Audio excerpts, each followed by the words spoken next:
The mystery behind Sony's PlayStation controller has been solved.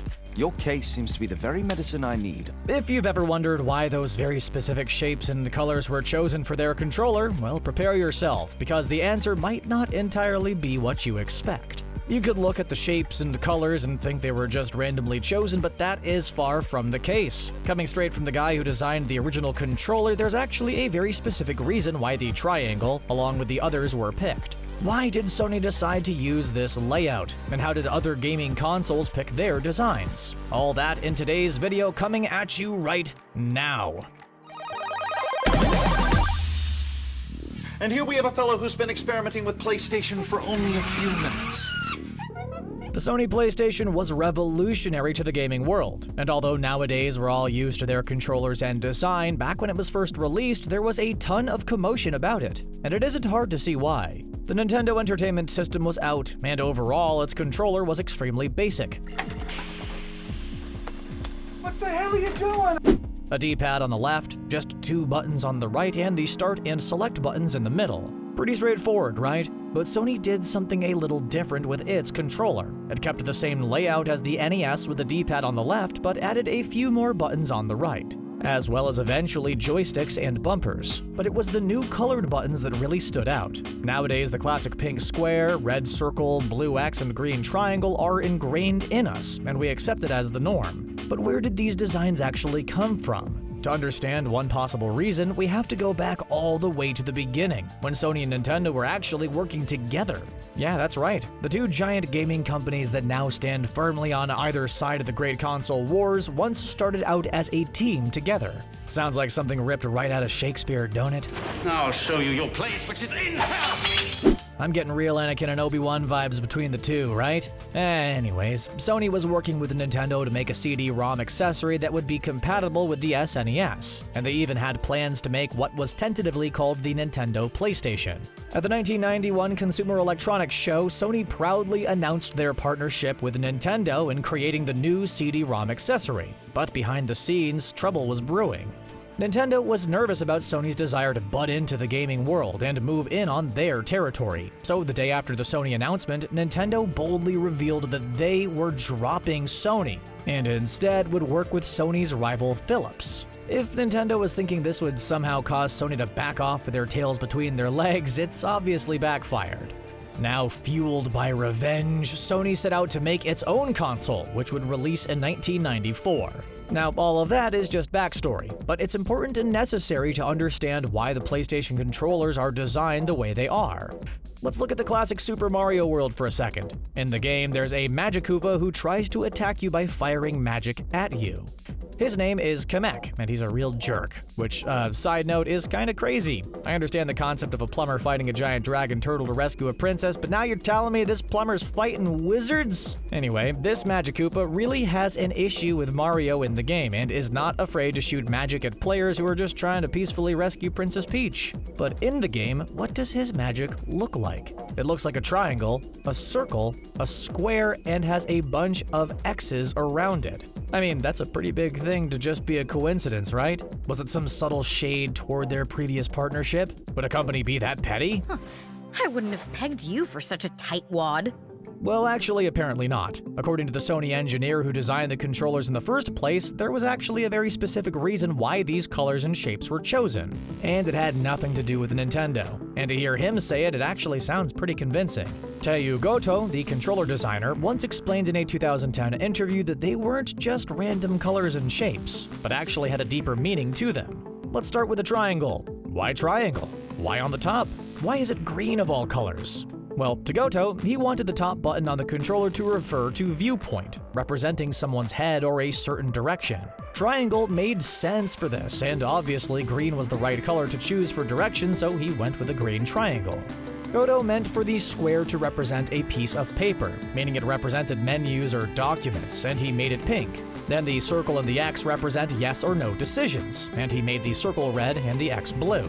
Now, if you think this is a little backwards, like if you believe a red X should be no and a blue circle should be yes, then you're not alone. Goto's team and other members of Sony were confused by this layout, and requested that it was changed to be something easier.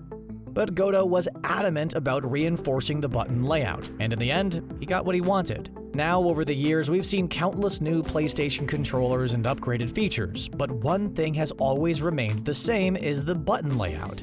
As I said before, it's ingrained in us, and now we don't even think how weird it is to have a blue X mean yes and a red circle mean no. We just accept it and play our games. But if Sony were to change this at all, it would be immediately noticeable thanks to how iconic this layout has become.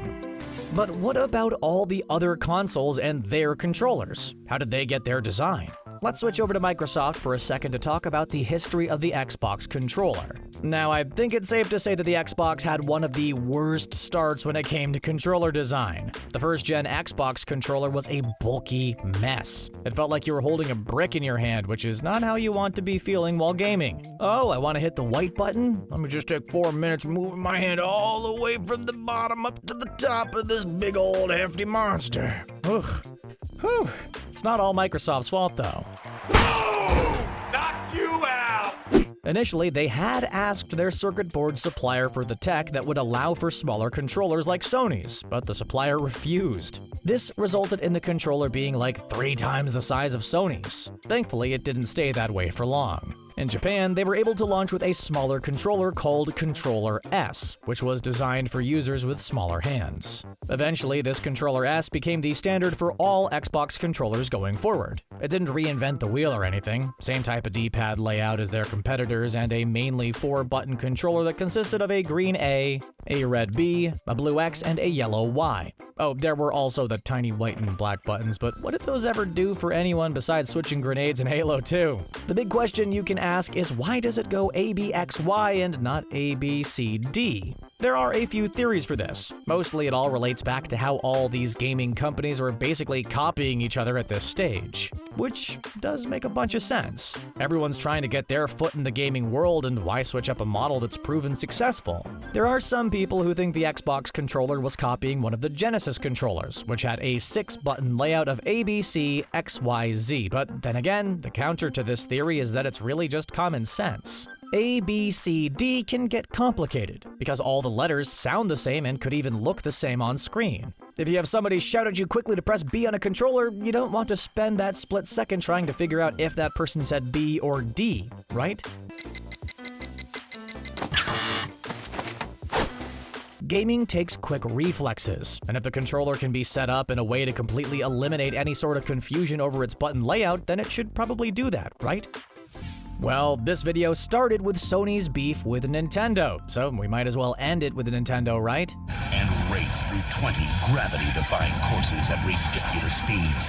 You guys remember that sweet GameCube controller? Now, there was a controller that flipped the gaming world upside down. Instead of having 4 buttons of the same size, the GameCube shifted strategies to have one big old green A button, then a smaller little B button right next to it, and then the X and Y buttons acting like tiny little kidney-shaped wings over the A button. Boy, what a concept. Maybe this is personal bias, but I think this layout is hands down one of the best. It prioritizes the buttons using size, and it all centers around that big old tasty green one. How many games have you played where some buttons on your Sony or your Microsoft controller don't matter all that much? This is a way to fix that. Sure, it's not a perfect answer when a game calls for an even distribution of buttons, but I still dig it, baby. So, overall, what does it all mean? Sure, we can criticize a lot of gaming companies by basically copying competitors, but I don't think that's the right way to go. Gaming companies want to deliver the best possible product to its consumers, and sometimes that means using a previously established button layout that's proven effective in games. As long as we don't have those problems that I mentioned earlier, like making the button distinction between A, B, C, D complicated or having the buttons in hard-to-reach places, then does it really matter how it's presented? But I do want to mention what a unique place Sony is in with their PlayStation. Although we're all used to it now, it's kind of crazy that the company has thrived for so long with a button layout that consists of shapes rather than letters. So not only did they design an easy system for players to use, but the Sony button layout is now one of the most recognizable layouts of all time. And I call that a win-win. So, what's your favorite console controller? Have you ever had a bad experience with buttons? Let us know in the comments down below, and be sure to hit that subscribe button for more awesome gaming videos just like this one. Thanks a lot for watching. We'll see you next time.